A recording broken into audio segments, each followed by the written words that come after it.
Howdy everybody, my name is Guthrie Trapp. I'm coming to you here from East Nashville, Tennessee. I wanted to tell you about an event that I did a few months ago in the Highlands of Scotland called the Guitar Dreams Retreat. And I gotta say, it was one of the most incredible things that I've ever been a part of. I can say that these guys that put it on are top-notch human beings. They care. The attendees that were there were amazing people. The instructors were incredible. This is an event that all the boxes are checked. From the time I left my doorstep in Nashville to the time I got back, it was an unbelievable experience. I learned a lot, did some instructing myself, did some performances. It was just one of the coolest things that I've ever been a part of. I mean, that location, the stunning accommodations, the Loch Lomond, having world class, the best on the planet guitar instructors there, as well as the camaraderie and the hang and the food and the attention to detail that these guys executed. Whiskey tastings on a really nice boat up the loch with a history lesson from a awesome skipper that knows the area. I mean, just everything was really incredible. I can't. It's very easily it's very easy for me to speak passionately about this thing because it was just put together so well with so much thought and a lot of heart and soul and a lot of love. And I'm very, very excited to be not only coming back in 2026 as an instructor, but to also be a little bit more involved as our artistic advisor, if you will, creative coordinator. I'm just helping a little bit with some things, bringing my rhythm section from Nashville over, Tim Marks and Jordan Perlson, that'll be there for the performances and the capstone student performances, the jams, if you will, where everybody will get a couple songs and get to play with me and Robbie McIntosh and the other instructors that are going to be there. So kind of a playing with the stars kind of thing. I'm not really a star, but you get the idea. Those guys are. And so I just wanted to tell you guys, man, check out this documentary that's coming up right now. And these guys did a great job putting this together. You can get an idea of how cool this was. And we want you to be a part of it. We want to hang with you. It was just an event that you're never going to forget if you were there. And I'm still in touch with a lot of the students that were there. We made a lot of great friends. People that are attracted to these kind of things are usually, they're world travelers. They're into music. They're interesting people, fun to hang out with. And I love making friends like that. So just check this out. Watch the documentary. I'm so proud to be a part of this and just want to say thanks and sign up and come join us. All right. We'll see you there. Thanks.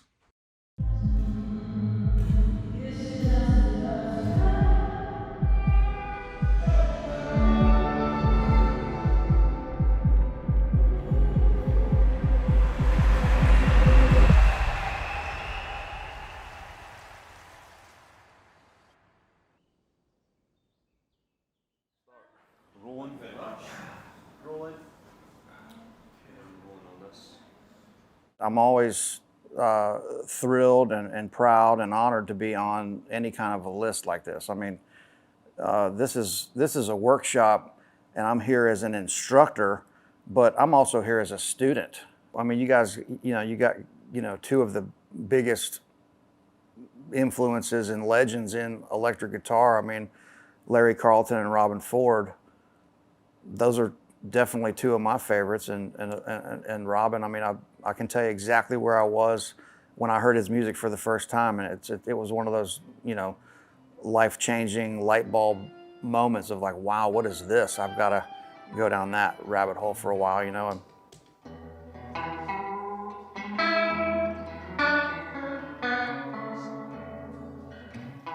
the white keys of the piano, this is what I like to say, is that absolutely let's say 90% of music comes out of the white keys of the piano. It can be understood Do, re, mi, fa, sol, la, ti, do. That's one way of saying it, or 1, 2, 3, 4, 5, 6, 7, octave, right? C is just the best scale because it's so visual, white keys of the piano, right? So you know that chords are made up of tonic third and fifth, for instance, and then second, fourth, and sixth, third, fifth, and seventh, right? Which looks like...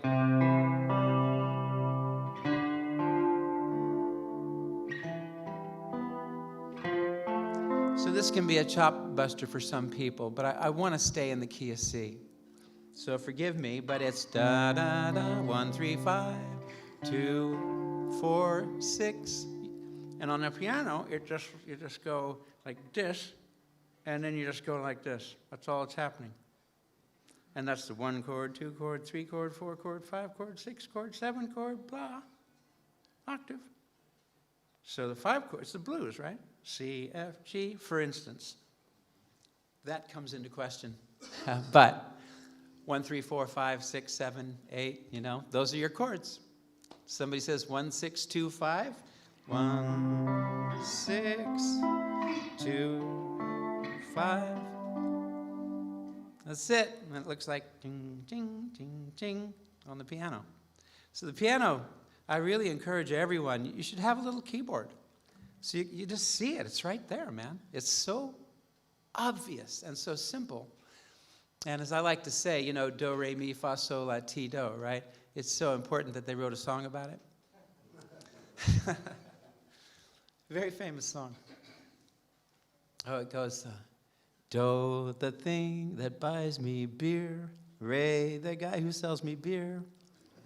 Me, the guy who drinks the beer. Fa, a long way to get beer. So, I'll have another beer. La, I'll have another beer. T, no thanks, I'll have a beer. And that brings us back to do. So now you'll never forget it. One of the biggest things about doing in-person events like this is because majority of guitarists now learn online and everything's done via the internet. But what do you think the importance is of actually getting in the room with real guitarists and, more importantly, amazing guitarists, and how can that help develop your learning as a musician? I think when those of us that are asked to do a clinic, you know, if there's just one thing that we say that each guy goes, oh, and they take that away because of our experience, then the whole thing was worth it. Just one thing. Hopefully more than that, but just if I say one thing or show one thing that I did on a, or I thought of, and they take that germ, they couldn't have got that without being there. How's the mix, guys? Guitar and track sound good? Okay, Mike, you can kill that now. Thank you very much. You could think of the G major 7th chord as D, like you said. All those notes work against that. And then he said, and then you think of it as D minor for the F over G. That's two changes that you're familiar with. D chord, D minor. Those notes all fit against the G major 7th to the F over G. So yeah, you've already grown to substitutions. See, I went, no, but that's a good place to start. But how to make musical sense out of those things. One thing you can start thinking about and being aware of are common tones. A is common to G major 7th, because you're thinking D major. It's also common to the F over G. So if you find common tones within the progression, you can build off that. Like here would be A. Using that A and thinking your way, what you thought of D major to D minor in place of G major 7 to F over G. That's a first level substitution. So yeah, you take your A and think about I'm playing D. That's a D chord. Then you're going to D minor. Simplest way is, right? Now you can start using that A as a pivot point because it's common to both changes, so you don't have to think a lot about that. I'm using that A, you know? And then the other way is to find a note that's only a half step away from where you were. If you're thinking D major, well, F sharp. Now you're going to, you said D minor for the F, down a half step. Now you have an A common tone for both of those changes, but you also have an F sharp to an F natural that you know works. So it's, there's the D, then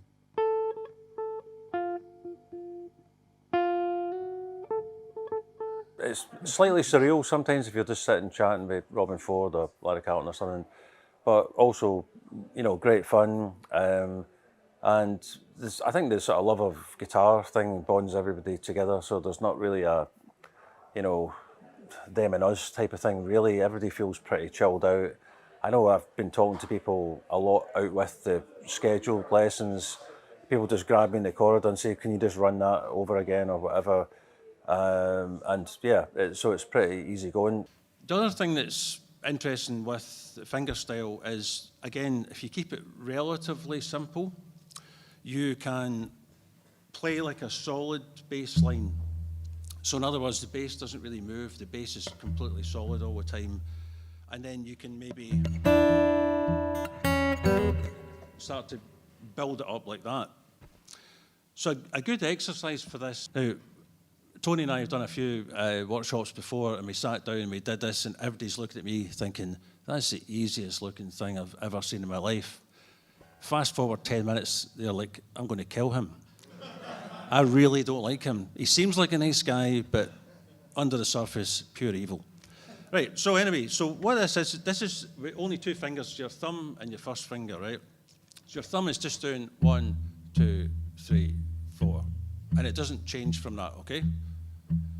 Right, so the other bit is, if I count it, it's going to be 1, 2, 3, and 4, and, right? Only on the first string, and it's just open, 3rd fret, and then open again, okay? That's it, okay? Right, so if you try the two together, they should sound like this.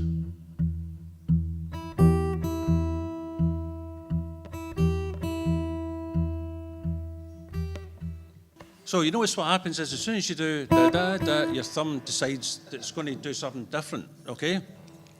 So that's what I would consider to be the issue. So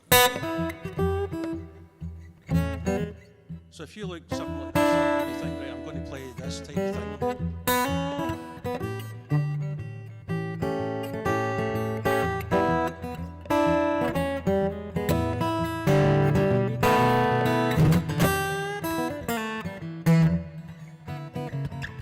Right, you're not really going to have a lot of chance for that if you can't do that.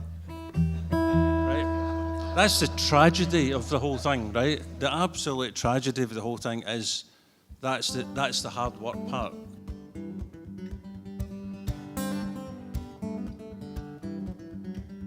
I always say, if you want to get a musician to come somewhere, give them a good destination.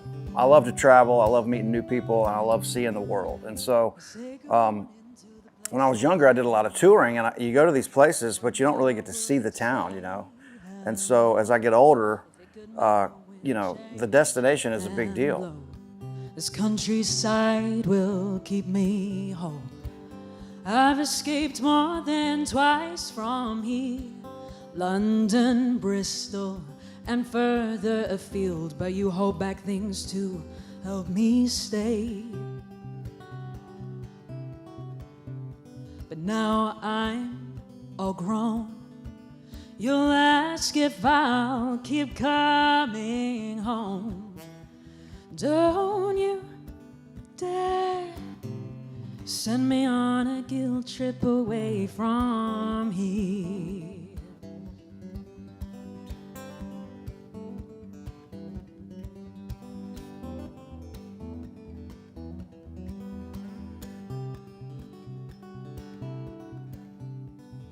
There's still so much the spire can do.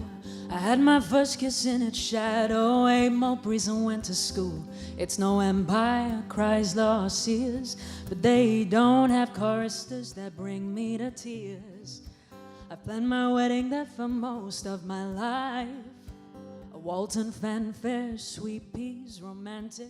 Within the lessons from the masters, there's been a lot of emphasis on groove, which I love hearing, because as I try to teach what I'm most passionate about, groove and rhythm keeps coming back to be like number one, because it just, when the music feels like it has a groove, everything's right. You know, you can have a simple thing with a good groove and you don't need anything else. And so to see some of those things kind of like over and over again reinforced, it feels like it validates that like we're all here for music that makes us feel something. After you've been listening and experiencing all this inspiration, we get a chance to actually just play a bit, because there's only so much you can fit in your brain. But then once you start playing and just sort of connecting with these new friends and people that you may have known for a while, music really is the connector. And sometimes there'll be someone who's really shy and hasn't said much of anything throughout the day, and then they play and they sing, and you get to see everything kind of open up. It's a real great way to sort of like put all the pieces together.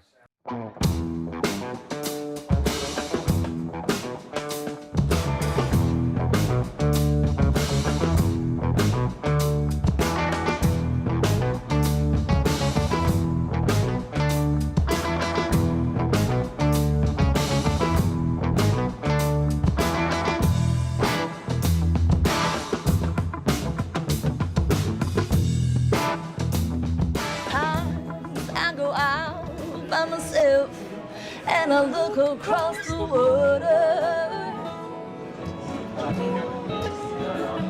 and I think of all the things what you're doing.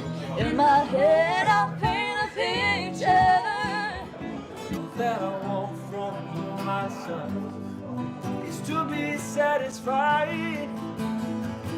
This is more kind of man.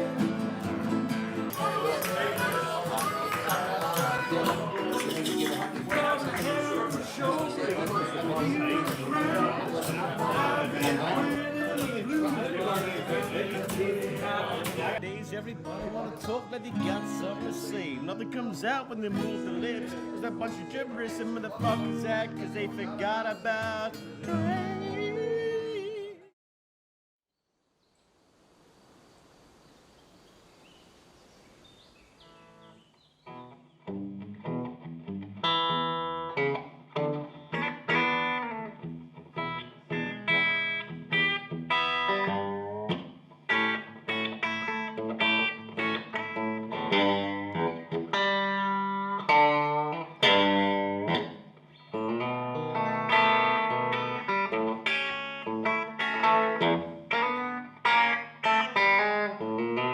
Weirdest audition on the planet. So I'm picturing an audition, right? So you got David Bowie, who obviously has a band, right? So I go to RCA Studios in New York, which is a recording studio, but you know, I figured with his money, he can afford to just, you know, rent the place out for the night, just do auditions.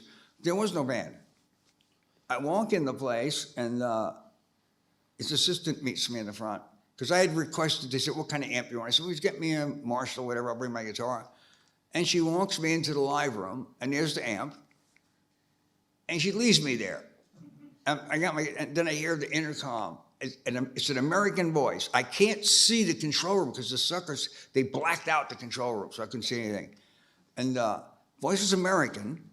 In hindsight, it was Tony Visconti, the producer at the time that did it. He said, okay, get your guitar and play along. I said, oh, well, what key and chords? He goes, don't worry about that.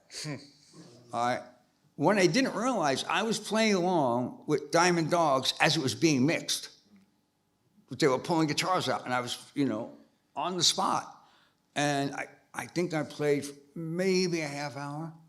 And then there's this dead silence again, right? And I'm thinking, okay, this is not going well. and David walks in. And I already, when I was 17, you guys remember a Broadway play called Hair? Okay, there was some kind of dispute with the main actors in the play. They split. they got a promoter, and they took that out live on the road, and I was in the backup band for that thing. So I'd already been, those days were weird. I mean, but cool weird, you know, real artsy New York crazy theater people. And then I saw David, and I thought, those motherfuckers are tame compared to this, because he walked in at the time, unbeknownst to me, and this is all public knowledge anyway, so I'm not speaking out of school, he'd already found the cocaine by that point, right? I mean, you know, so he walked in with big old baggy pants and stuff, and a beret, and none of that really, but I kept looking at his face going, something's weird. It's almost like somebody was missing a nose, you know, or something. I'm going, he had no eyebrows. And it was intimidating a little bit until he sat down with me and he grabbed the guitar. We grabbed the viol. We sat there for about a half hour and talked and played. He said, great to meet you. I walked out. His assistant goes, well, we got 12 guys to look at. We'll let you know. So at this point, I did get kind of anxious, right? Phone rings the next morning. It says, David, loved what you did. Come up to the Sherry Netherlands Hotel. We're going to sit down. He wants you in the band, if you want to be in the band. It was easy as that.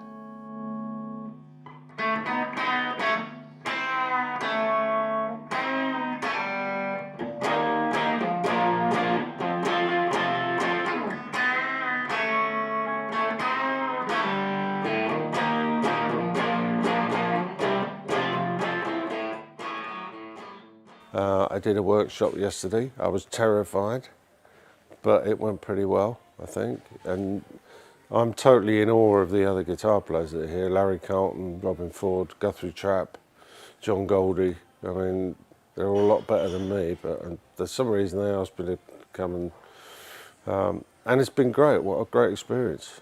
Fantastic. Great food, beautiful scenery, lovely hotel. Amps supplied, and I brought some guitars, but everything's here. Can't recommend it highly enough for anybody who wants to come. So when I first joined the Pretenders, probably a story worth telling. I knew James Honeyman Scott. I just knew him as Jimmy. Actually, I met him before he joined the Pretenders. In fact, I think I saw him when he came up and did the audition with Chrissy.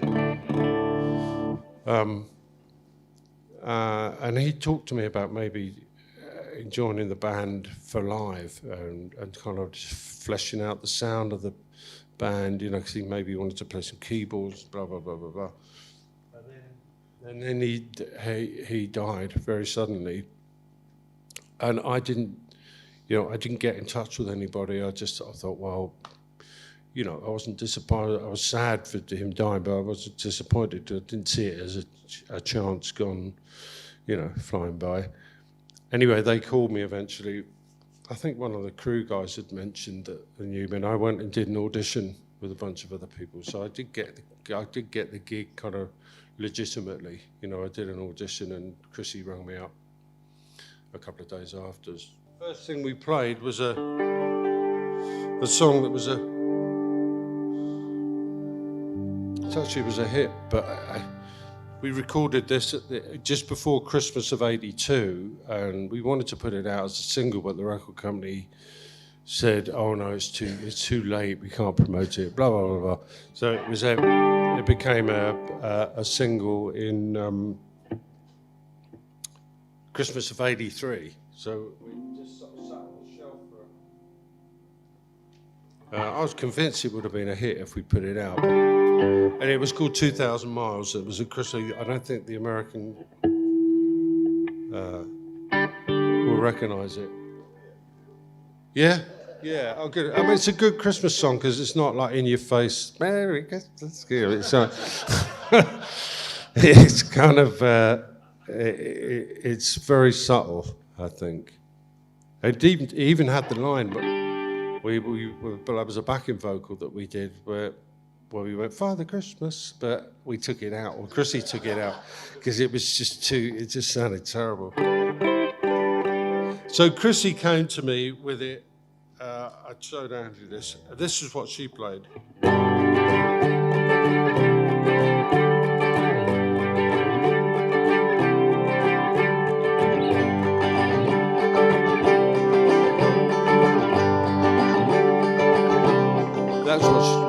Oh, sorry, you were playing it as well. I wonder why it sounded so good. Yeah, let's do it. And I'll show you what I played over the top of it. Ready? 1, 2, 3, 4.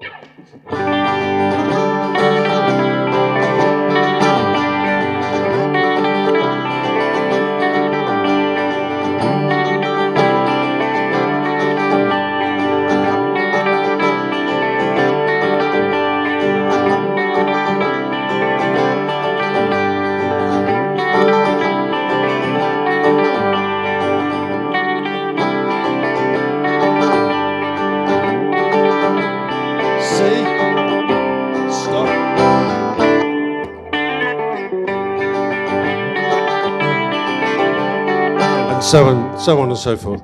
So that was the first thing I did with Pretenders, and I thought it was quite good. I was quite proud of myself. So.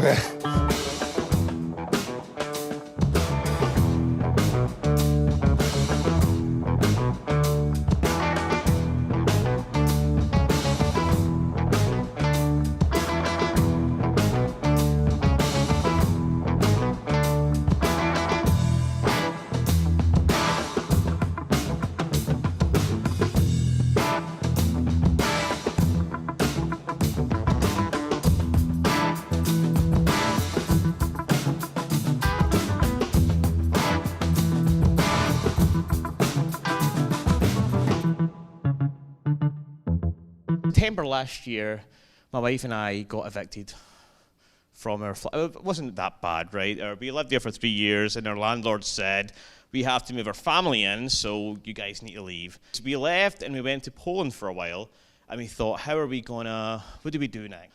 I woke up with the idea one day, and I thought, a guitar retreat. That's exactly what I'm going to do. I'm going to make a guitar retreat. And that's kind of how it started. And then it just grew from there. And here we are today. Some people thought this was a hoax. So we've had people say that this, can't be happening. There's no way you've got Larry and Robin and, all these guys together, and here we are. So we're going to take pictures, but the world we live in right now, people will say it's AI anyway, so, If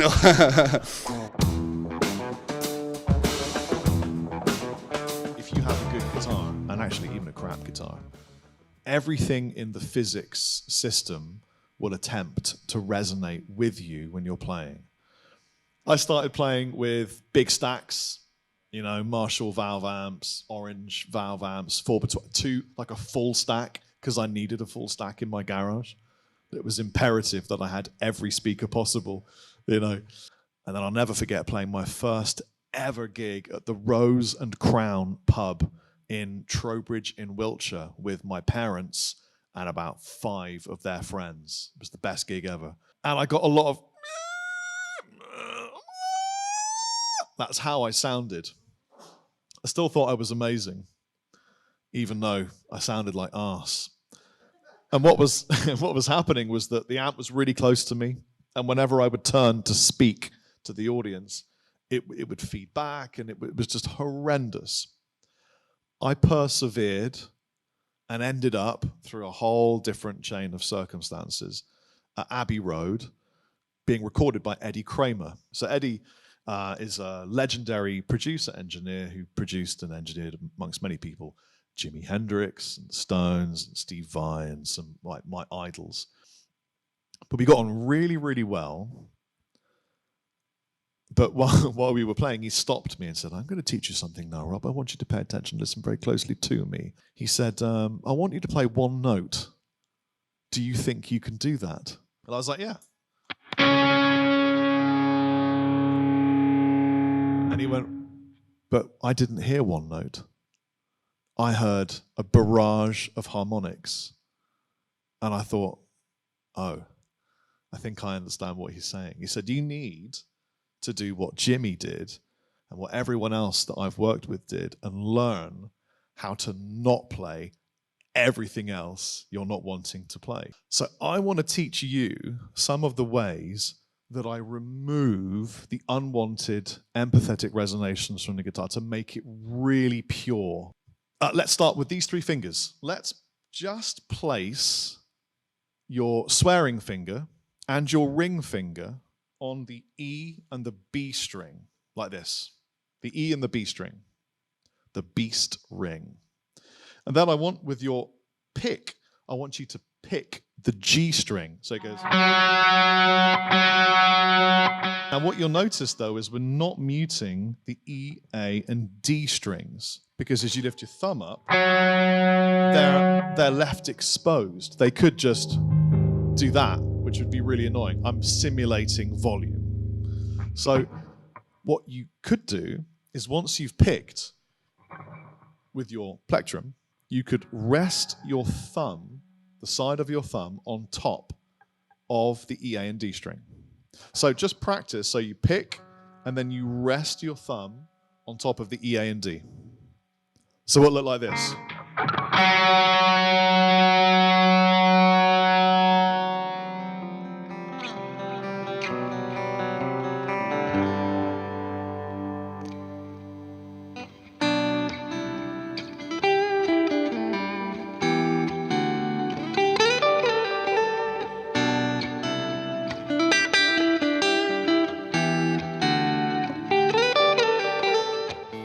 Shit on that. But to me, it all comes from just having a good knowledge of some basic fundamentals. And so, of course, these are all my strong opinions, but apparently that's why I'm here.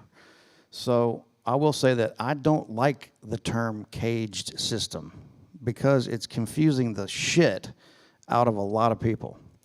And so to me, the cage system, it's a clever word that they came up with. And so they, meaning whoever, I don't know. But it only spells caged if you start on the C shape. So you've got C. So you've got C, the C shape. Then you've got the A shape, which means that's your A chord. And if I want to play that same shape up the fingerboard, I have to play this now A-shaped bar chord. That means this nut is basically, I'm replacing that nut with my first finger, and that's what bar chords are. Of course, I'm sure a lot of you know that, but I don't think it's bad to review the basics. So that's your A shape. That's your, one of your chord inversions. So they would say C, A, and this would be your G shape. Because if I take a G chord of any style and I move it all the way up there, that's a G shape. But guess what? Unless I'm out of my mind, nobody on the planet is going to play this G shape on the guitar ever.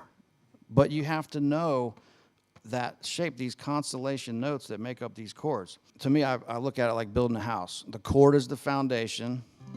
Then the first level of framework is the arpeggio, which means now we're abandoning these big chords that you're like, well, I'm playing this chord. I can't play anything else because my whole hand is now, I'm stuck here with this big giant chord, and all I have is this sound, and that's no fun. So, okay, well, now take that chord and just play the notes by themselves. That's an arpeggio.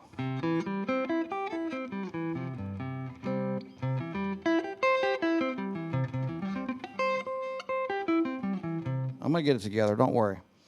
And then, all your arpeggios up the neck. Okay, chord's the foundation, arpeggio is the first level of framework. Now, I think that it's really crucial that you learn this in sequence.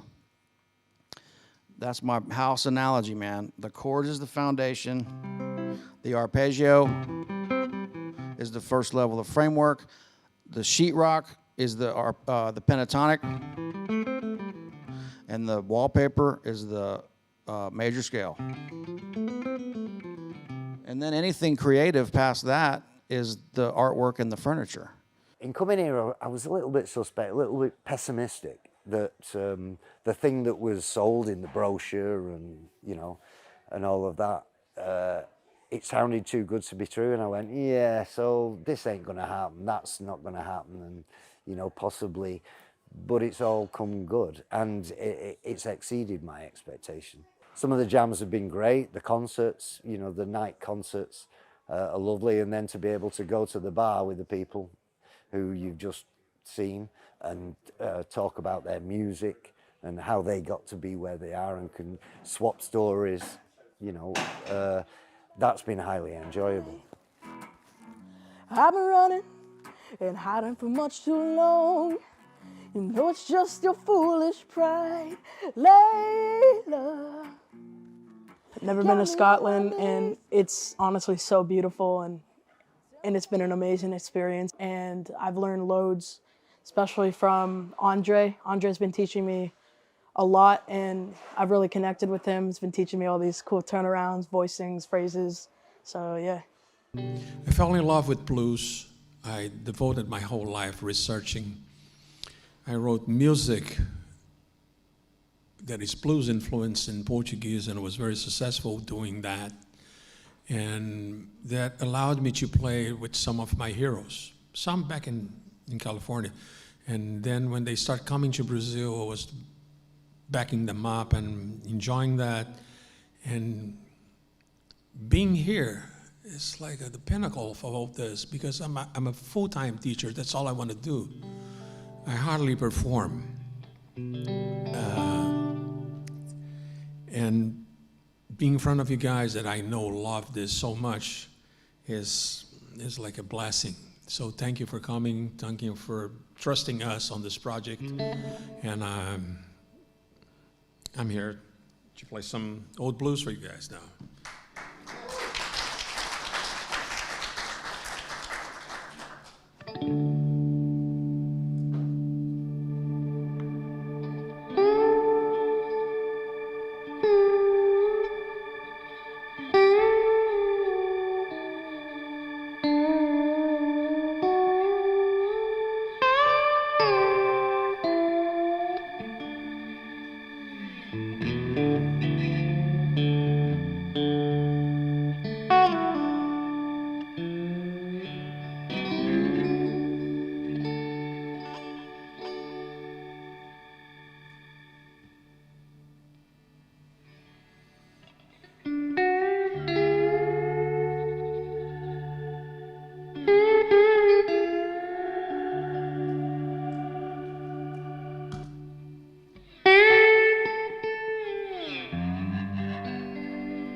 Said you hurting,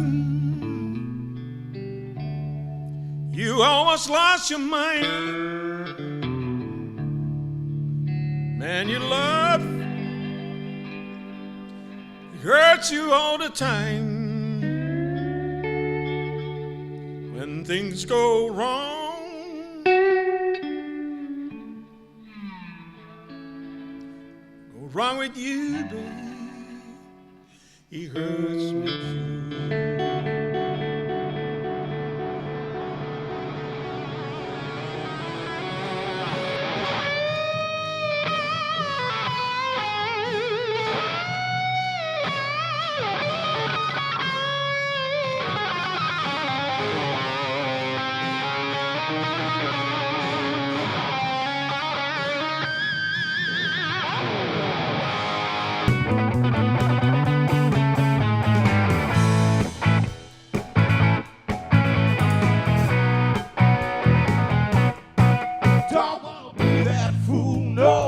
Low down, begging, pleading.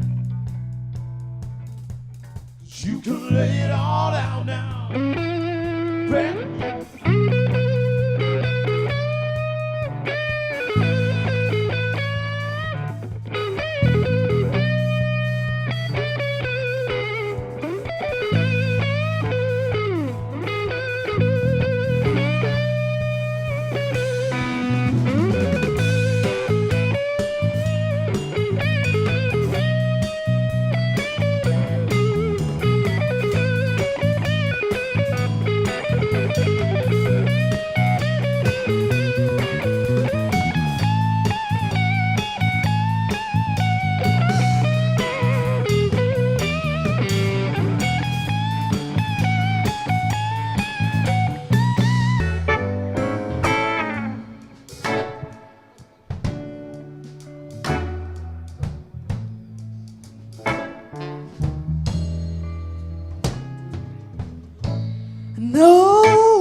my mother.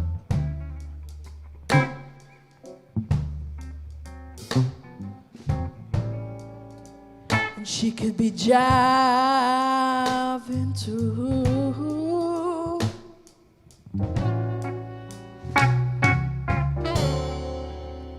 Nobody loves me but my mother.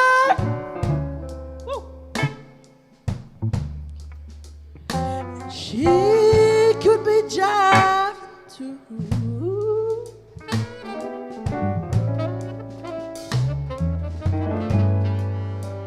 Now you see why I act so funny, baby.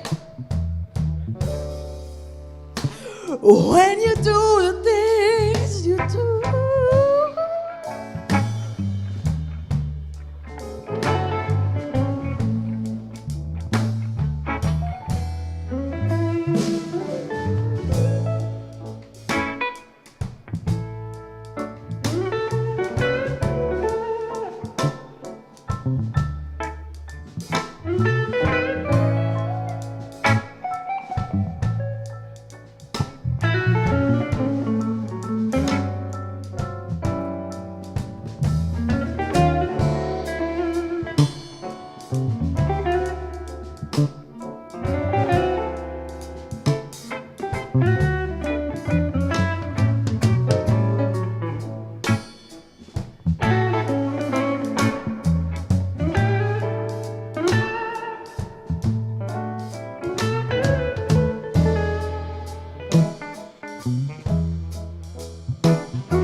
Never heard. Is she still in your world? I sometimes wanna call her up, but I restrain myself. Hate is dangerous. Are you proud you created this? How did I find the time to love so blind? I cannot speak the words of your deceit, your make-believe. Robbie, take it away.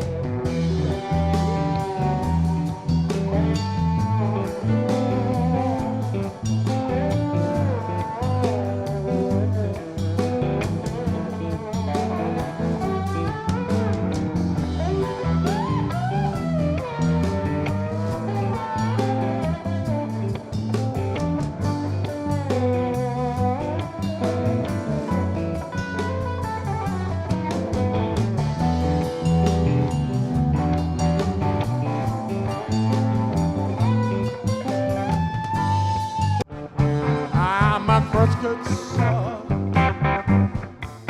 Let me drag across your love. I'm a crosscut saw. Let me drag across your love. I could show wood so easy for you, but say I'm down. Got a double blade axe that reads such good. Come on, baby, let me drag across the wood. I'm a crosscut saw. Let me drag across your love. Could your wood so easy for you? You can help but say I'm down.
Rebel, rebel, your dress.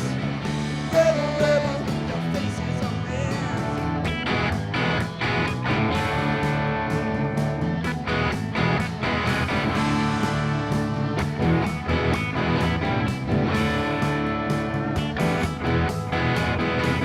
You came to Scotland to get our dreams. So happy to see your face. Robin Ford, Mary Carlton. Let's hear you, come on. Rebel, rebel, you torn your dress. Rebel, rebel, your face is a mess. Rebel, rebel, how could they know?